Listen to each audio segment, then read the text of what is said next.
Saudara, permasalahan polusi plastik dan sampah laut membutuhkan tindak lanjut dari pemerintah dan masyarakat. Lalu solusi terbaik apa yang harus dilakukan agar dapat menekan laju penyebarannya? Berikut liputan selengkapnya untuk Anda.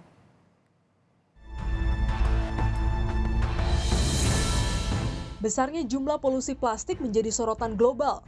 Berdasarkan data Kementerian Lingkungan Hidup dan Kehutanan (KLHK), total sampah nasional sebesar 68,5 juta ton, di mana 11,6 juta ton diantaranya merupakan sampah plastik pada tahun 2022. Tim Nasional Pengendalian Sampah Laut mengestimasi sekitar 615.000 ton sampah terbuang ke lautan Indonesia hingga Laut Dunia pada 2018. Pemerintah menargetkan untuk mengurangi sampah plastik sebesar 70% hingga 2025 melalui Peraturan Presiden atau Perpres nomor 83 tahun 2018 mengenai penanganan sampah laut. Dengan strategi Gerakan Nasional Peningkatan Kesadaran Para Pemangku Kepentingan, pengelolaan sampah yang bersumber dari darat, penanggulangan sampah mencakup mekanisme pendanaan, penguatan kelembagaan pengawasan, dan penegakan hukum, penelitian, dan pengembangan. Di tahun 2021 sudah kita hitung metodologinya ada dari LIPI ya, dan sekarang BRIN ya. Nah, kita telah turun menjadi 28,5% sampai tahun 2021. Nah, di dalam tim tersebut ada 5 strateginya, yaitu Gerakan Nasional Peningkatan Kesadaran Para Pemangku Kepentingan. Kemudian kedua, pengelolaan sampah bersumber dari darat. Memang kalau kita bicara sampah laut, 80% itu adalah sampah darat. 20. Regulasi tersebut mengacu pada penanganan sampah plastik atau sampah yang mengandung senyawa polimer berasal dari daratan, badan air, dan pesisir yang mengalir ke laut dan menjadi sampah laut.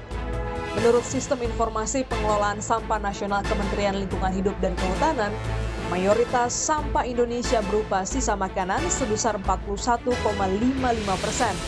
Sampah plastik sebesar 18,55%, sisanya adalah kayu ranting, kertas karton, logam, kain, kaca, karet kulit, dan sampah jenis lainnya. Tanpa penanganan yang tepat, sampah laut akan berdampak pada hewan laut. Peneliti BRIN mengungkapkan bahwa kemungkinan di masa mendatang sejumlah anggota vertebrata polikromatik akan berkurang. Bahkan cemaran mikroplastik di laut dan sungai jika termakan manusia bisa mengancam kesehatan. Kedepannya kan sudah diestimasi bahwa tahun 2050 ada prediksi jumlah ikan akan kalah daripada jumlah plastik 3:1 gitu. Kalau itu terjadi betul-betul tanpa kita berbuat apapun, sumber pangan kita akan berkurang, terutama sumber pangan yang di laut, dan itu tentu saja sangat membahayakan. Mana yang paling terpengaruhi? Bukan ke arah sumber ya, karena kan memang ketika mikroplastik atau plastik ini sudah terbuang ke lingkungan, dia akan secara langsung ataupun tidak langsung terbawa oleh arus, terbawa oleh angin, yang akhirnya berputar kemana. Terkait hal ini, pihak Dirjen Pengelolaan Ruang Laut Kementerian Kelautan dan Perikanan menjelaskan keterbatasan dana menjadi batu sandungan untuk menangani masalah laut yang lebih lanjut. Kalau kita mengharapkan dengan APBN yang kita ada sekarang ini kan sangat terbatas ya. Sehingga kenapa tadi saya sampaikan ini strateginya antara lain kita menggunakan pola pentahelix tadi itu. Di situ ada swasta juga. Mungkin dari CSR dia juga bisa membantu bagaimana caranya dia untuk membantu bagaimana sampah-sampah plastik itu tidak sampai ke laut. Kemudian LSM. Ini juga LSM jangan kita cuma lihat LSM yang dalam negeri ya.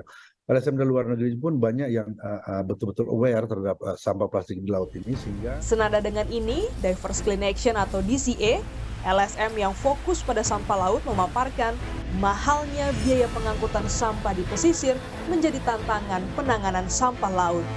DCA mencoba untuk gimana sih supaya mengurangilah beban biaya itu nganter-nganter sampah mahal banget ke Bantar Gebang gitu. Kalau bisa ya sampahnya udah terpilah di pulau, jadi yang organik bisa dikompos di sana dan ngurangin beban tonase yang nyampe ke darat. Gitu-gitu. Menjaga lingkungan dari kontaminasi sampah merupakan tanggung jawab moral bagi setiap orang.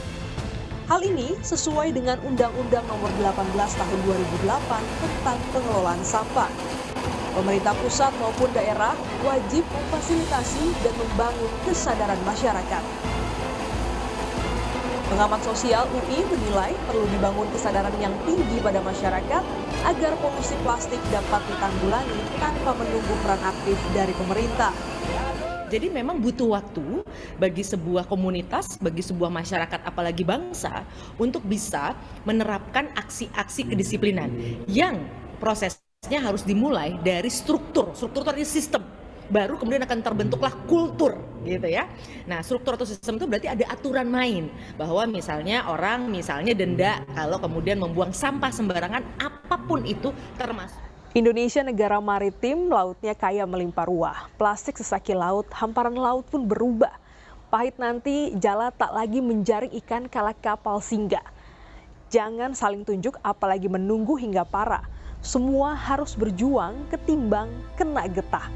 Mari bersama lebih peduli daripada menanggung ulah. Klinis Oktania, Kompas TV, Jakarta.